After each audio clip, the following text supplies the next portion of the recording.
else is excited about this year's Tampa Greek Food Festival? Now in its 36th year, we have Catherine Mitseis is a member of the festival committee, and she joins us with all the delicious details on what to expect this year. Good morning. Good morning. Isn't it fun to say, Oppa? Oppa. That's what we're going to be saying for the next 72 hours. Yes, I'm sure. And that's what I love about this festival. This is 3 days of a festival. This is amazing. So now in its 36 years, we said.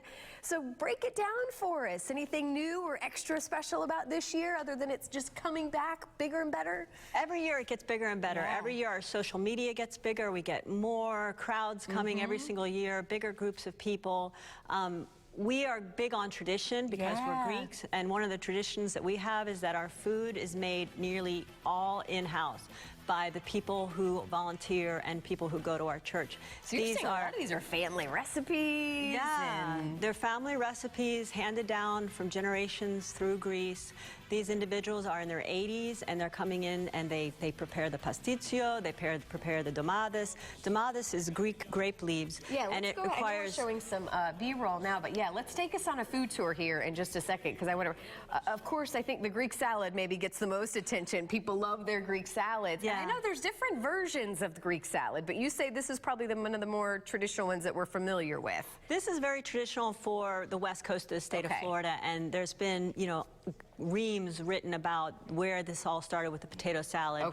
But people like the rich, yummy taste of potato salad mixed with the lettuce and the feta cheese and the oregano. And that's what makes a Greek salad unique, is the feta cheese, the olive oil, and the oregano. The oregano is very special. Now, you were mentioning these, so let's get to those. Break this down. What are those? Those are called domades, also known as Greek grape leaves. There's a 3-step process. They require that you make the inside, which is a rice, mint, meat mixture.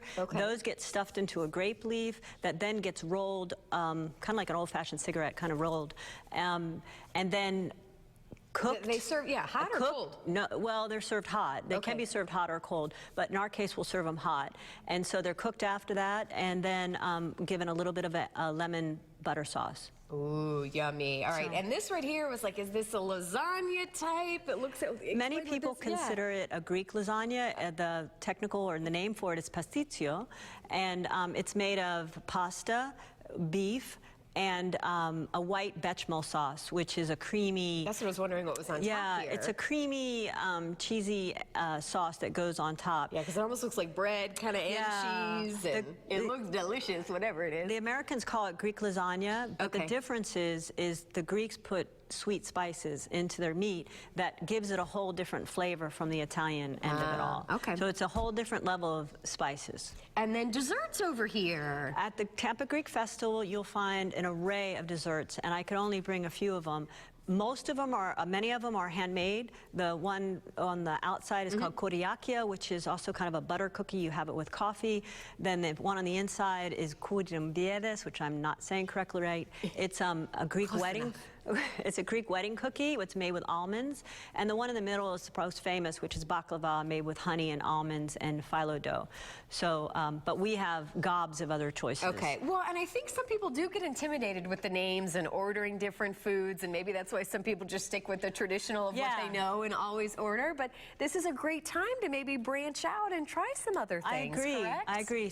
As I said, all our food is made in-house by these individuals. So people get a chance to try a Greek lamb shank, which is simmered in red sauce. We have a Greek chicken leg. It's chicken with a thigh, and it's made with lemon and butter, and that's just tasty. It's very, very tasty. And then kefidiyas, which is the meatballs, which is Greek meatballs. So each one of these may be familiar in one way to a person, but the spices and how it's cooked makes it essentially Greek. And what do you love about the Greek culture as well, just as when it comes to family and kind of, you know, more than just food? What is it that people, you know, you think you can experience when they come out to the festival? I think they can feel the community that is the St. John's Greek Orthodox Church. You know, we are bringing this to the community for 36 years because of the pride that we have in our culture, but also the pride that we have in our Orthodox faith and our community in general. So I think when they come, they'll have a chance to not only select new foods that they may not have tried before, but they'll have a chance to see how we live as a community and to experience our church and our our culture down to a marketplace that will allow them to buy all this and make it themselves if they want to. And part of that culture too is the music and the dancing. So we're getting ready to toss it over. Oh yeah, this will be representative of a very traditional Greek dance done in a very contemporary, fast-paced style. Okay, well ladies, take it away. Thank you so much.